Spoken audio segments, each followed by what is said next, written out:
महाराष्ट्रातील अंशतः अनुदानित म्हणजे 3361, 3379, 0511 आणि 3261 या लेखा शीर्षाखाली पगार घेणारे तमाम शिक्षक शिक्षकेतर बंधू आणि भगिनींनो नमस्कार।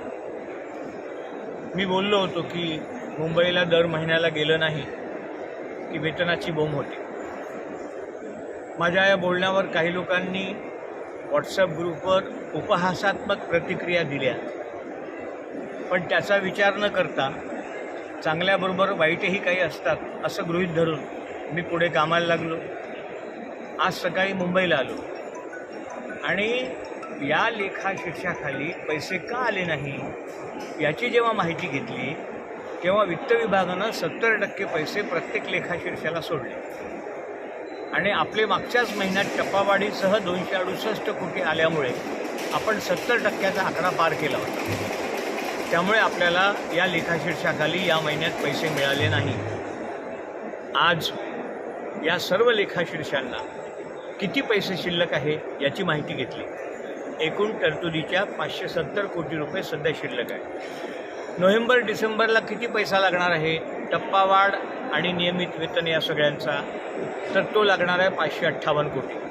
आज 558 कोटी रुपये मागणारी नस्ती क्रमांक 122 65 10 वित्त सचिवांपर्यंत पोहोचवून आलो। आज EPC कमिटी असल्यामुळे वित्त सचिव इथं हजर नव्हते, EPC कमिटीत बिझी होते।